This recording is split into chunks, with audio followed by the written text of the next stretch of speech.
وہ آگے کیا کرتا اس کپڑے کے دو حصے کیے جاتے ہیں. کیا؟ دو حصے کیے جاتے ہیں. دو حصوں میں سے پھر ایک حصے کے پھر دو حصے کیے جاتے ہیں. صحیح. مثال کے طور پہ یہ کپڑا ہے، یہ ہم نے ایک کپڑا لیا ہے، تو اس کے اب کپڑے کے کیا کرنا ہے، اس نے دو حصے کر دینے ہیں. یہ دو حصے ہو گئے. پھر اس ایک حصے کے بھی دو حصے. دو حصے کر لینے ہیں. کیا کر لینے ہیں اس نے؟ دو حصے. دو حصے کر لینے ہیں. تو اب اس نے یہ کرنا ہے کہ اس ایک حصے کو پانی میں بھگو دینا ہے. صحیح. ایک کپڑے کے جس کے اوپر گندا خون لگا ہوا ہے حیض کا، اس کو پانی میں بگوا دینا. بھگو دینا ہے.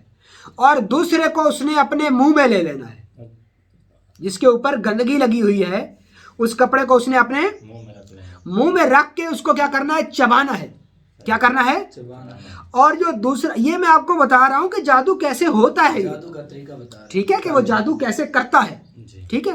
اب جو دوسرا کپڑا ہے اس کا، جو اس کا دوسرا کپڑا ہے، وہ جس کو وہ پانی میں بھگوتا ہے، جو دوسرا حصہ ہے یہ والا حصہ، ایک تو اس نے چبا لیا، یہ ختم ہو گیا. اچھا، اس سے جو گندا حیض کا خون نکلے گا وہ اس نے پی لینا. معاذ اللہ پیتے رہنا ہے. ٹھیک ہے. اور جو دوسرا یہ کپڑا تھا، یہ کپڑا اس نے پانی میں بھگویا اور اس پانی سے اس نے ایک سیاہی تیار کرنی ہے. صحیح. کیا کرنی ہے؟ سیاہی تیار کرنی ہے، جس سے کہ اس نے عجیب کفر اور شرک والے تعویذات بنانے ہیں. جی. کیا کرنے ہیں؟ اور شرک والے نقش. تعویذات بنانے ہیں، جس سے کہ وہ سحر استخاذہ کر پائے گا، وہ جادو کر پائے گا. اچھا، وہ سحر کیا ہوں گے، ان پر کون سے وہ تعویذ بنائے گا؟ ان پر وہ شیاطینی جنات کے نام لکھے گا. کیا کرے گا؟ شیاطینی جنات کے نام لکھے گا اس سیاہی سے. اور وہ کس کپڑے پر لکھے گا؟ وہ جو کپڑا اس کپڑے پر لکھے گا جو کپڑا ایک حصہ یہ والا بچ گیا تھا. ٹھیک ہے. تیسرا حصہ اس پر لکھے گا. پھر اس کے بھی دو حصے کرے گا. ایک حصہ اس کو دے دے گا کہ جا کے کسی پرانی قبر میں یا مریضہ کے گھر میں جا کے دفن کر دو. صحیح. سمجھ آ رہی ہے؟ جی. ایک حصہ اس مریضہ کے گھر میں یا اس کی گزرگاہ میں دفن کر دو. اور دوسرا حصہ کسی قبرستان کی پرانی قبر میں، جو کہ غیر مسلم ہو، عیسائی ہو، یہودی ہو، نصرانی ہو یا ہندو ہو، تو اس کی قبر میں دفن کرنا. ہندو بھی قبریں بناتے ہیں، ہندو بھی قبریں بناتے ہیں. جب وہ مردے کو جلا لیتے ہیں تو جو ہڈیاں بچتی ہیں وہ کہاں کرتے ہیں؟ تو ان ہڈیوں کو وہ قبر میں دبا دیتے ہیں. اور ہندوؤں کی بنائی ہوئی قبر کو کیا بولتے ہیں؟ مٹھ. کیا بولتے ہیں؟ مٹھ بولتے ہیں. مٹھ میں دبا دو. یا کہیں کوئی بڑا سادھو مر جائے تو اس زندہ کو جلاتے نہیں ہیں بلکہ اس زندہ کو ہی دفنا دیتے ہیں، تو اس کو بولتے ہیں اس کی سمادھی. کیا؟ تو وہ سمادھی میں دبا دو. ٹھیک ہے. پھر وہ جو اس کپڑے پر کچھ پڑھائیاں کرتا ہے، اس کے پاس جو شیاطینی جنات ہوتے ہیں اس کو اس کپڑے اور خون کے ذریعے اس انسان پر بھیجتا ہے. صحیح. خون کہاں سے نکلتا ہے؟ اس انسان کے جسم سے نکلتا ہے نا. آپ کے سارے وجود کی بیماریوں کا جو ٹیسٹ ہوتا ہے کس چیز سے ہوتا ہے؟ کس سے ہوتا ہے؟ تو خون میں تمہارا کیا ہے؟ ڈی این اے. آپ کا کیا ہے؟ آپ کی رطوبتیں ہیں.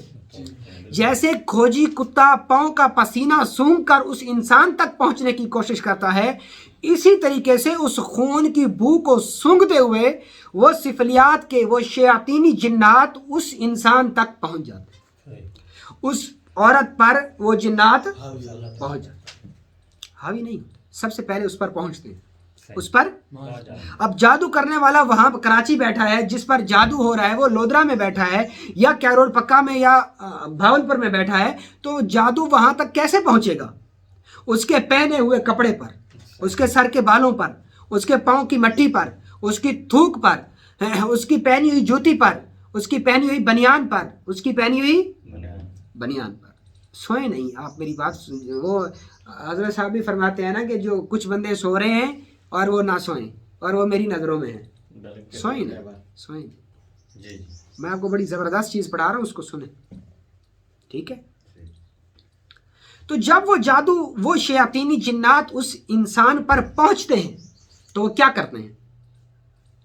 سب سے پہلے وہ انسان کی، اس عورت کی جسم میں گھس کر اس کے خون میں چلے جاتے ہیں. کہاں؟ اس کے خون میں شامل. اللہ کے نبی کی حدیث ہے کہ جنات تمہارے خون میں گردش کرتے ہیں. جنات تمہارے خون میں گردش کرتے ہیں. تمہارے خون میں گردش کرتے وہ گردش کرتے کرتے جب وہ رحم والی نسوں میں یعنی عورت کے زیر ناف حصے میں پہنچتے ہیں، وہاں بھی تو رگیں ہیں نا جن سے خون نکلتا ہے حیض کا، جب وہ وہاں پہنچتا ہے تو یہاں پر شیاطینی جنات اپنی ایڑی مارتا ہے، ان رگوں پر اپنی ایڑی مارتا ہے. ایڑی مارتا ہے، جس سے کہ خون ابل ابل کر گندا حیض کا خون نکلنا شروع ہو جاتا ہے، اور وہ خون کبھی بھی نہیں رکتا. وہ خون مقدار میں زیادہ بھی ہو سکتا ہے اور تھوڑا بھی ہو سکتا ہے، بہرحال وہ جاری مسلسل رہے گا. یہاں پہ میں آپ کو حدیث رسول بیان کرتا ہوں. اللہ کے نبی نے فرمایا استحاضہ تو صرف شیطان کے ایڑی لگانے کی وجہ سے ہوتا ہے. اللہ کے نبی کی حدیث کیا ہے کہ استحاضہ تو صرف شیطان کے ایڑی لگانے سے ہوتا ہے. ٹھیک ہے. اب اس بیماری کی جو بڑی وجہ بنی وہ کیا ہے؟ جادو اور شیاطینی جنات. اس قسم کے جادو کو سحر استحاضہ کہا گیا. اب اسی کے متعلق اللہ کے نبی کی ایک دوسری حدیث ہے، وہ کیا کہ یہ تو ایک رگ سے بہنے والا خون ہے، یہ تو ایک رگ سے بہنے والا حیض نہیں ہے. یہ کیا حیض اور ہے، اور یہ استحاضہ والا خون. اچھا، حیض والا خون کیا ہے؟ وہ خون عورت کی یوٹرس یا اس کے رحم جہاں پر بچہ پیدا ہوتا ہے، وہ سنیاس والا خون جو رحم کی دیواروں سے بنتا ہے، وہ خون رگوں سے نہیں آتا، رحم کی دیواروں سے نچڑتا ہے وہ خون. اور وہ خون الگ ہے، وہ 3 دن 5 دن 7 دن حتی المقدور شریعت نے کہا کہ 10 دن، اس سے زیادہ وہ خون نہیں ہوگا.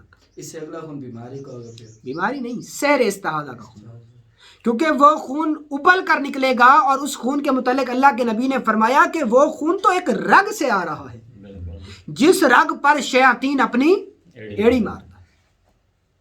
ٹھیک ہے جی. جب وہ اپنی ایڑی مارتا ہے اور رحم کے اندر ہی رہتا ہے اور آئے دن روز اس پہ ایڑی مارتا ہے، جس سے کہ خون کبھی نہیں رکتا، اور ریزلٹ یہ ہوتا ہے کہ سحر استحاضہ جس عورت پر ہوتا ہے وہ عورت بیچاری پریشان ہو جاتی ہے. اس کو کسی گائناکالوجسٹ، کسی فیمیل، کسی لیڈی ڈاکٹر کے ٹریٹمنٹ سے آرام نہیں آتا. اب ہم آ جاتے ہیں کہ ہمیں کیسے پتہ لگے گا کہ یہ حیض کا خون ہے یا یہ بیماری کا خون آ رہا ہے یا یہ جادو والا خون آ رہا ہے؟ ہمیں کیسے پتہ چلے گا؟ تو اس کی چند علامات ہیں. اس کی چند علامات ہیں. جو حیض کا خون ہے وہ 10 دن آ کے رک جائے گا، اور 10 دن کے بعد بھی آ سکتا ہے، لیکن وہ خون ابل کے نہیں آئے گا. جیسے ٹوٹی سے پانی آ رہا ہوتا ہے، اس طریقے سے وہ خون نہیں آئے گا. اگر ابل کر خون آ رہا ہے تو یہ سحر یا جادو یا جنات کی وجہ سے ہے، اور وہ سحر استحاضہ ہے. سمجھ آ رہی ہے؟ اگر خون کسی بیماری کی وجہ سے آ رہا ہے تو اس عورت کو آپ ٹریٹمنٹ کروائیں گے، وہ ٹھیک ہو جائے گی، وہ دوائی سے ٹھیک ہو جائے گی. اگر وہ دوائی سے ٹھیک ہو جاتی ہے تو وہ جادو اصل میں ہمارے ہاں ایک بہت بڑا عذاب یہ ہے کہ جو مارکیٹ میں جتنے پیر حضرات جو بزنس مین کی شکل میں عاملین بیٹھے ہیں، جو خود کو عاملین کاملین سمجھتے ہیں، تو وہ یہ کہتے ہیں کہ ہر بیماری، کیا بھلا ہر بیماری جادو یا جنات سے ہے. ہر بیماری جادو یا جنات، حالانکہ ایسا نہیں ہے. بالکل ہر بیماری کا تعلق جادو جنات سے نہیں ہوتا. جادو کی چند سمٹمز ہیں، جادو کی چند سمٹمز ہیں، علامات ہیں، اور بیماری کی بھی چند علامات ہیں. ان کو آپس میں آپ گڑبڑ نہ کریں. جادو جادو ہے اور بیماری بیماری ہے. بیماری کے لیے علاج اترا ہے اور جادو کے لیے اللہ کا قرآن. ٹھیک ہے. اگر عورت کو ویسے بیماری کی وجہ سے خون آ رہا ہے، آپ اس کو دودھ کی لسی بنا کے دے دیں گے، خون رک جائے گا. ٹھیک ہے. یہ جو سحر استحاضہ والا خون ہے، یہ خون کبھی نہیں رکتا کسی دوائی سے. تو وہ کون سا خون کہلائے گا؟ سحر استحاضہ. اس کی علامات کیا ہیں کہ عورت کو شدت کے ساتھ بے چینی ہوگی، شدت کے ساتھ بے چینی ہوگی، اس کو شدت کے ساتھ گھبراہٹ ہوگی، اور تیز بخار ہوگا، پھر سر درد شروع ہوگا، اور اسی کے ساتھ حیض شروع ہو جائے. حیض عورت یہ سمجھے گی، وہ ہماری ماں بہن یہ سمجھے گی کہ شاید مجھے ایام مخصوصہ آ گئے. اچھا یہ جب شروع ہوگا، جو حیض کا خون ہے، جو حیض و نفاس والا خون ہے، جو نارملی آتا ہے، اس کی خاص تاریخیں ہوتی ہیں جو کہ ہر عورت کی الگ الگ ہوتی ہیں، جو کہ ہر عورت کی الگ الگ الگ الگ ہوتی ہیں. اور جو حیض، یہ جو سحر استخاصہ والا خون ہے، استحاضہ والا، اس کی کوئی تاریخ نہیں ہوگی، اس کی کوئی تاریخ نہیں ہوگی.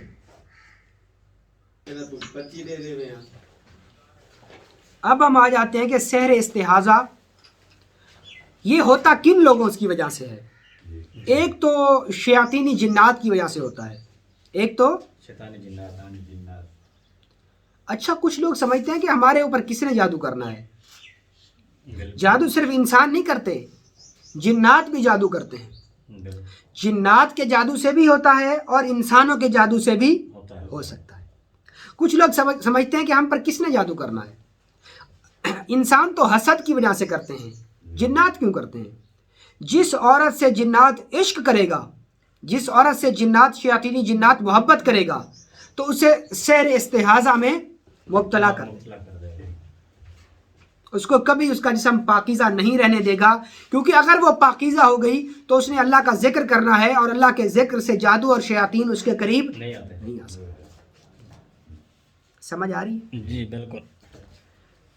اور اب ہم آتے ہیں اس کے ٹریٹمنٹ کی طرف کہ اگر کسی کو یہ بیماری ہو جائے جی تو ہم اس کا علاج کیا کریں گے. صحیح. ہم اس کا علاج کیسا کریں گے؟ سب سے پہلے آپ یہ پہلے تسلی کر لیں کہ آیا آپ کی مریضہ کو، اس بہن بیٹی کو واقعہ میں سحر استحاضہ ہے یا اس کو حیض کی بیماری ہو رہی ہے. جی. کیسے پتہ چلے گا یہ میں آپ کو بتا چکا ہوں، یہ میں آپ کو سمجھا چکا ہوں. اگر سحر استحاضہ ہے تو سب سے پہلے آپ نے اس کو کہنا ہے کہ وہ غسل کرے. کیا کرے؟ غسل کریں. غسل کرے. اور غسل اس طریقے سے کرے کہ وہ بیت الخلاء میں بھی اپنے جسم سے کپڑا نہ اتارے، کیونکہ بیت الخلاء میں خبیث جنات ہوتے ہیں جو کہ اس پر اپنی ایڑی ماریں گے پھر سے، کام اور پھر وہ سحر استحاضہ. جاری ہو جائے گا، شروع ہو جائے گا. ٹھیک ہے. جی.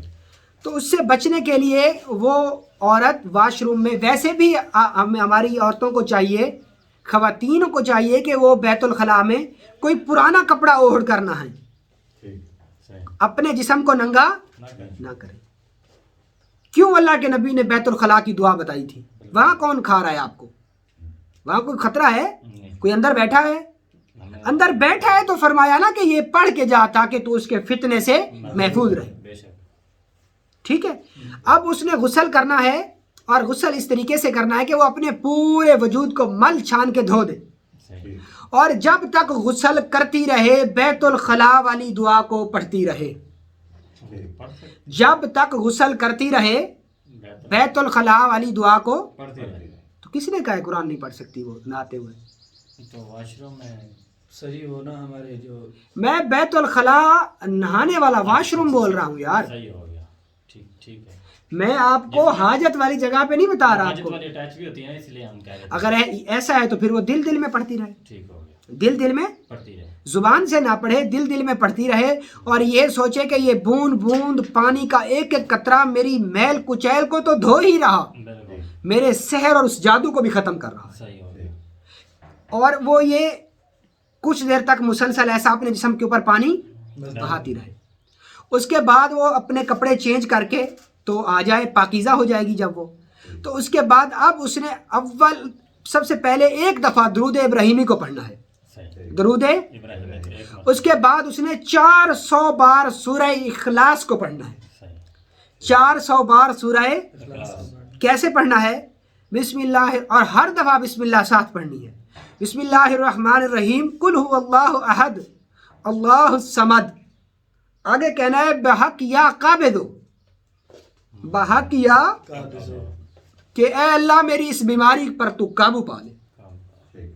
اللہ الصمد کہ تو بے نیاز ہے، بے شک. کہ تو بے نیاز. اے بے نیاز، تجھے تیرے قابضوں کی صفت کا واسطہ میری اس بیماری کو قابض کر لے، ختم کر. ختم کر. بالکل. سمجھ آ رہی؟ جی. تو آگے اس نے یہ کرنا ہے کہ اس کو 400 بار پڑھے. ٹھیک. بے حق یا قابضوں کو ایک بار پڑھے. اس میں ایسے پڑھنا ہے بسم اللہ الرحمن الرحیم قل هو اللہ احد اللہ الصمد بے حق یا قابضو لم یلد ولم یولد ولم یکن لہ کفوا احد. صحیح. ایک ایسے کر کے اس نے سورت کو 400. ختم کر دینا. ٹھیک. ختم کر دینا. صحیح. اس طریقے سے اس نے 400 بار پڑھنا ہے. جی. ٹھیک. اول اور آخر ایک دفعہ درود ابراہیمی کو پڑھنا ہے. درود ابراہیم. ابراہیمی کو پڑھنا ہے. اور یہ پڑھ کے اس نے 2 بوتل پانی کی لینی ہے. 2 بوتلیں صاف پانی کی اس نے لے لیں. اور دونوں کے اوپر دم کر دینا ہے. صحیح. دونوں کے اوپر دم کرنا. ایک سے پانی پینا ہے اور دوسری سے غسل کرنا ہے. صحیح. تھوڑا سا پانی غسل والے میں ڈال کے روزانہ کم از کم 3 سے 5 بار غسل کرے. اپنے جسم کی صفائی ستھرائی کا اہتمام کرے اور اس عمل کو 13 دن تک مسلسل کرے. صحیح. کیا 13 دن تک 13 دن تک؟ مسلسل کرے. تو انشاءاللہ العزیز وہ اس گندے اور مہلک جادو کے وار سے محفوظ ہو جائے.